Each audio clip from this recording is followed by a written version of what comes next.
So, this is a four-drawer chest of drawers that a client of mine reached out to me and asked if I could refurbish it. It actually belonged to her daughter.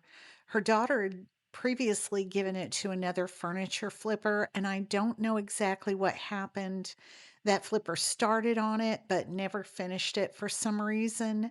Maybe it was too difficult a job, or they had some other reason they couldn't complete it, but it fell into my hands, and I am up for the challenge, so let's flip it.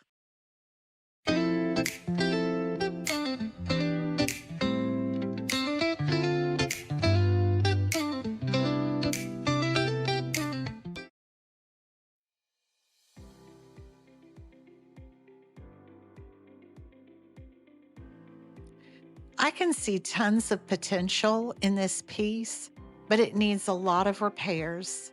The previous flipper did start removing the old finish, but because the job wasn't completed, this left the wood exposed, and that old finish was at least protecting it from the elements. So the wood is very dry, there are water stains and a lot of cracks, especially on the sides that are just veneer coated plywood. Plus, it was sanded with too low a grit sandpaper, so it has tons of swirl marks from the sander. The glove box on top is warped at the base, and that's pulled away from the dresser top. My plan is to cut a new base for that glove box and save the rest of the box. The other flipper did do a really good job at fixing the broken trim on the back piece. They filled it with wood filler and sanded it in shape, so that is one less repair that I have to do.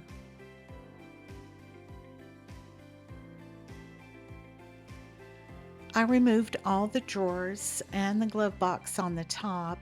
They're all pretty dirty and damaged. There are dirt dauber nests and spider eggs inside, but that will all be removed and cleaned. I started by vacuuming inside and out from top to bottom.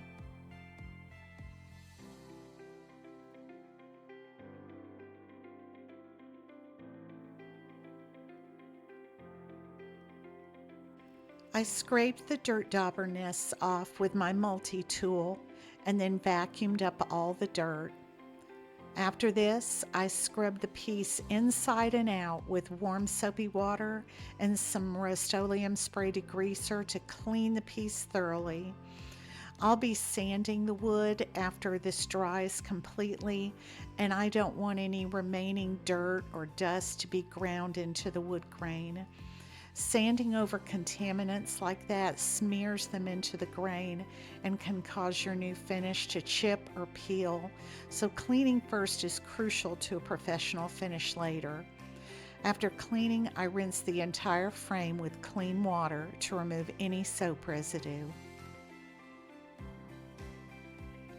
This dresser was extremely musty smelling, so I sprayed the entire piece with a 50-50 mixture of white vinegar and water.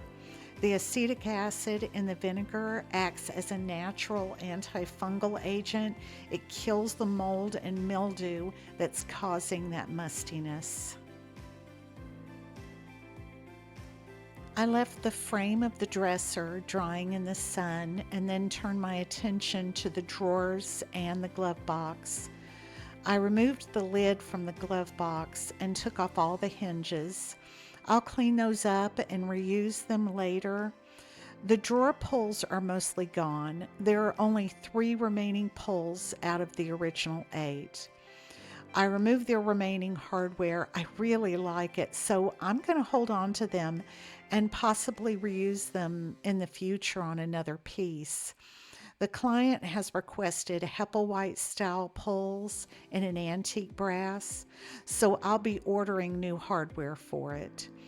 Each drawer and the glove box got the same treatment as the dresser frame, scrubbed thoroughly with warm soapy water, spray degreaser, and then each piece rinsed with clean water. It's mid-November, so the sun isn't the strongest, but I set the rest of the pieces out to dry in what little sun there is. Next, I disassembled the glove box. I removed the base to it, which was pretty warped, so I'll be replacing that. Then I pulled apart the rest of the glove box. I'm going to scuff sand and be painting most of it except for the lid, which I'm hoping to be able to sand down and just restain. It just depends on how the wood looks underneath the old finish. I also removed the casters from the legs. They are in such bad shape, they are just not even reusable, and I plan to replace them with some bottom leveling adjustable feet. The drawers have some cracks and breaks that need to be addressed. I added some of my DAP wood glue and clamped all those repairs until the glue was dry.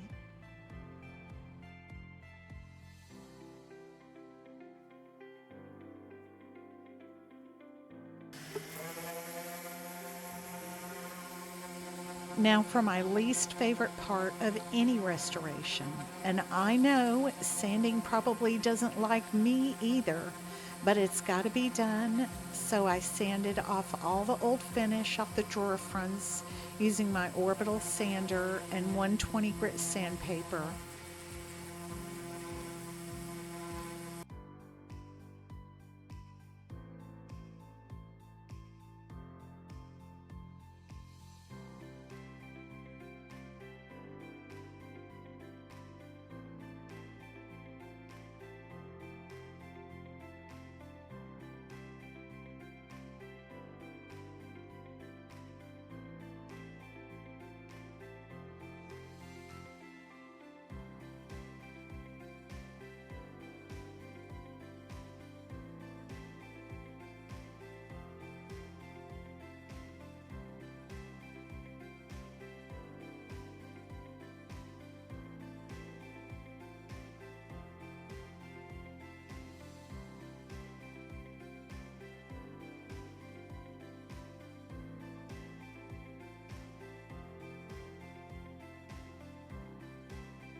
Somewhere along the line in the life of this dresser, there was a repair done. Somebody glued the dovetail joints on the sides of the drawers and just left a bunch of squeezed out glue to dry there. So I used my orbital sander to remove all that old dried glue. I also sanded the inside of all the drawers and the drawer bottoms just to refresh them and clean them up.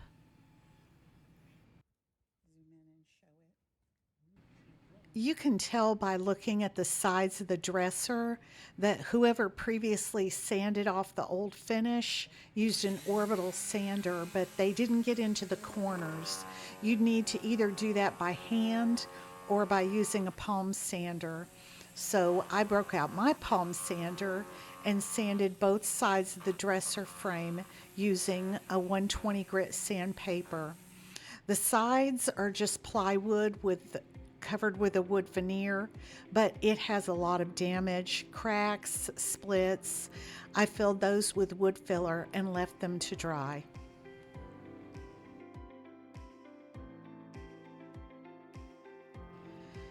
In every renovation, there are always areas that need to be sanded by hand. I sanded some on the frame, the glove box sides, the lid of the glove box, and the legs to the piece. For the back piece, I used both my palm sander and some hand sanding. The little trim pieces on the front of the dresser were hand sanded and also ended up needing some wood filler to holes where they were originally nailed in. Either the old wood filler just came out over time, or it could be that those holes were never filled in to begin with. But either way, I'm going to fill those in and sand them smooth now. I knew that the top of the dresser was going to have to be replaced, so I removed all the screws holding on the old warped top and removed it.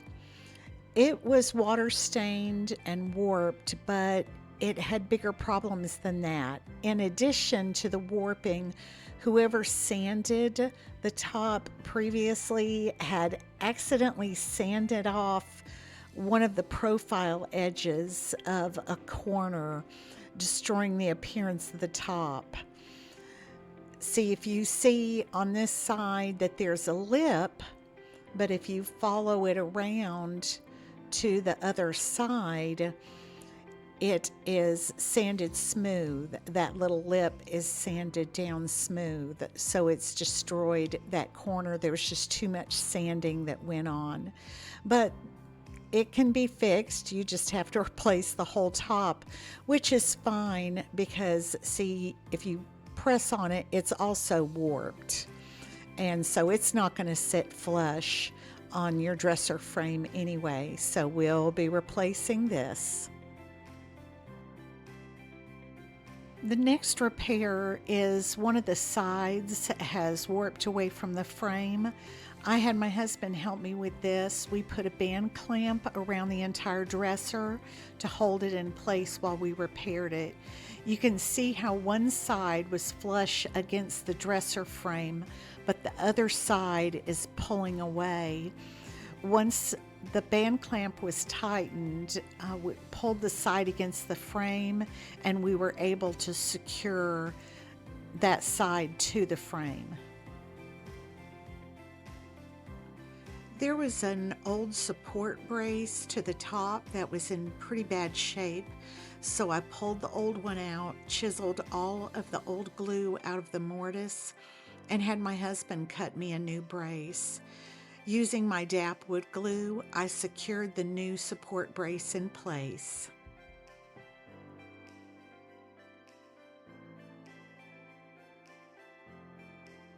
I had decided to use poplar for the new top. I think it's a very pretty wood. I know it's not everybody's favorite because it doesn't necessarily take stain as well as some other woods, but it's readily available and it's fairly economical. I'll be making my own edge glued panel to make it less expensive for my client as well. I purchased a 6-foot poplar board at my local Lowe's. I really am making an attempt at learning how to use more power tools myself rather than relegating any power tool related repairs to my husband. So he instructed and kind of oversaw me using his miter saw to cut the boards down. I glued the edges of the boards using wood glue and secured them using bar clamps. Since this is going to be a dresser top that will be stained, I did not wipe off the squeezed out glue. I just allowed it to dry and then scraped it off later. I didn't want wet glue wiped into my wood grain, which could possibly cause a spot on the top that won't accept my stain later on. I cut the top to size and I think it's going to look perfect, but I do want the edges routed. I asked my husband to route the edges for me. This is just not the time for me to try and learn a new skill, so I just watched. I did choose the profile edge I wanted, and he did the rest.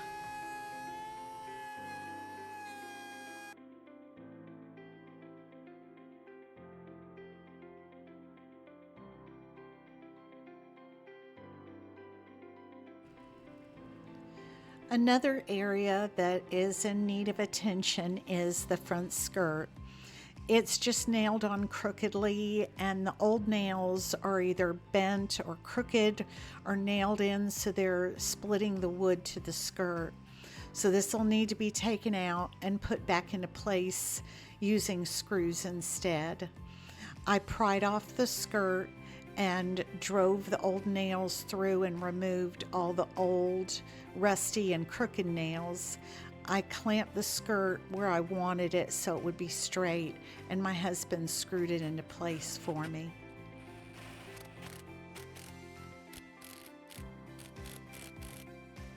When this dresser was brought to me, I noticed that none of the bottom 3 drawers were closed and didn't fit in the spot they were in. I experimented, trying every possibility, looking for the best fit spot for each drawer. Part of the clues were the routed groove design on the front of the drawers and how those designs go together. So the top drawer was in the right spot, but the others were all in the wrong spot. I did find the best fit for each drawer, but I still had to do some sanding and planing on the frame to account for some spots that had warped or settled and were causing the drawers to stick and not slide freely.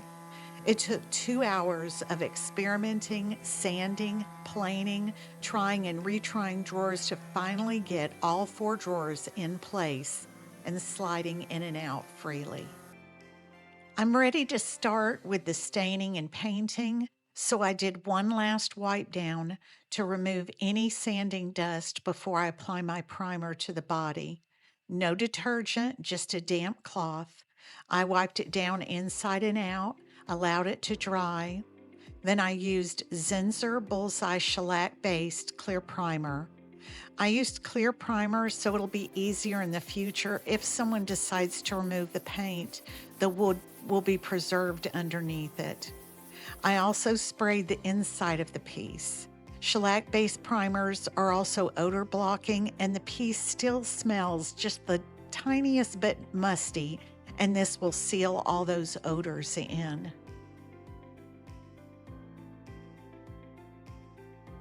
My original plan was to use my HVLP paint sprayer and spray on the paint, but unfortunately the outside temp has to be at least 50 degrees in order to get decent flow, and even then you need higher temps, at least 60 for the paint to properly cure. Plus it's intermittently raining here, so that's not helping either. So, new plan. I pushed my dining room table aside, put a tarp down, and brought the whole project indoors where I'll be rolling the paint on instead. My client asked that the body of the dresser be painted black and the top and the drawer fronts be stained.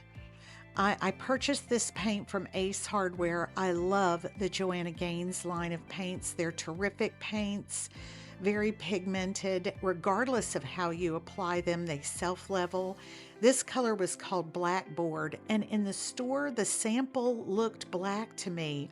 But no, it is a really, really dark gray, which is not what my client asked for.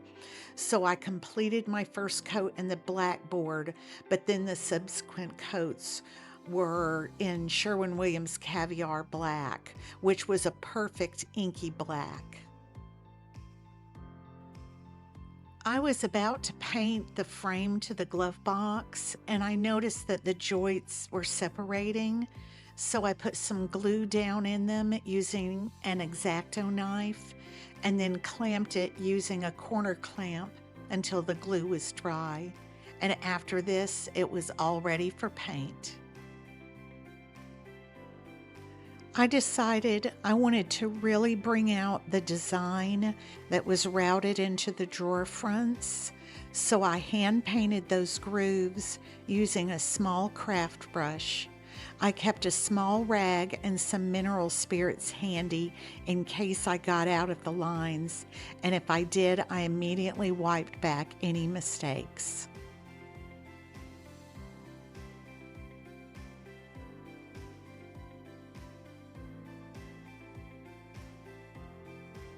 I still had to complete the new base for the glove box, so I glued and clamped more poplar boards and let them dry. I didn't film it, but I gave the board to my very handy husband, who cut it to size for me and routed the edges and then returned it to me to paint. While all that was happening, I sanded the painted surfaces in preparation for the second coat.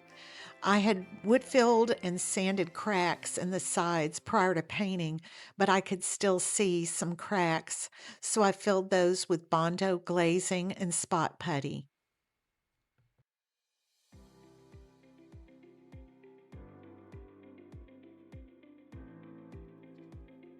I want to do everything I can to ensure that I get the best possible finish for all the stained surfaces. So I made sure to use a pre-stain conditioner before applying my stain. I painted the conditioner on using a chip brush and waited about 15 minutes before staining. My client had chosen the stain color English chestnut for the drawers and the top. I applied 2 coats of stain. The drawer fronts are solid wood. I believe it to be maple, and they took the stain beautifully. The glove box lid was still in really good shape, so I was happy to be able to stain that piece as well instead of painting it black. I think it'll be a nice contrast to leave that lid the natural wood as well as the drawer fronts and the dresser top. Poplar is a notoriously difficult wood to accept stain evenly, so the pre-stain conditioner is a must. Some folks even use a tinted dye first and then stain, or they might use a gel stain on top of their oil-based stain. This top is mostly the sapwood, which is lighter than the heartwood, but in doing a test piece, I found that it was accepting the stain quite well, and it was a good match for the wood on the drawers. But after treating the top with the pre-stain conditioner, I applied 2 coats of Minwax's English chestnut stain. And I did this for both the top and the bottom. Not only will you see some of the bottom side around the edges of the dresser, but it also discourages warping if you treat both sides, because both sides are equally protected. For the second coat, I applied the stain more liberally, and I allowed it to set for 10 minutes before wiping it back. I allowed the stain to dry overnight and then began the top coat process. I used Minwax's Wipe On Poly in a warm satin, and yes, I am wearing a Christmas sweater. I applied 1 coat and then I went Christmas shopping while that dried. I did multiple coats of top coat to get the stained surfaces as smooth as possible. After a coat of poly was dry, I mist it with water and sand it using a 500 grit sandpaper before I put on my next coat. Now it's finally time to reassemble everything. I had cleaned the original hinges from the glove box lid, and so I screwed them back into place. My husband helped me get the new top and the glove box into place. I had ordered new hardware, and I discovered that the old hardware holes, while were in the right spot, were completely wallowed out, making them too big for the new screws. So I'll be gluing in some dowels. After applying the glue, I tapped them in until they were flush with the front to the drawer, then shaved off the excess using a small flexible hand saw. My husband drilled new holes for me so I could screw in the new hardware.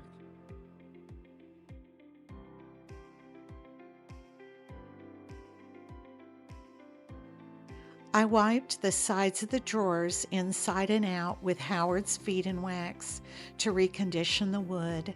It contains orange oil, so it also smells really nice. I had cleaned and sanded the drawers thoroughly, but the bottoms of the drawers were very stained, so I chose a floral peel and stick contact paper on a black background to line the drawers and the glove box. Looking back, I really felt this chest of drawers had great potential, and so despite all its many, many issues, I knew it was going to be beautiful, and it is. I love the contrast of the rich wood grain and the black paint, the glove box that gives it that vintage charm, the design routed on the drawers brought out by the black paint. It all works to make this a truly stunning piece of furniture. This piece could have ended up in a thrift store or thrown into a landfill even, but clearly my client believes in the value of an item handed down from family and that emotional connection it represents. This chest of drawers belonged to her daughter, who had inherited it from her great aunt. And it was a mother's Christmas gift to her daughter to have this piece restored, not only to beauty, but to function and usefulness as well.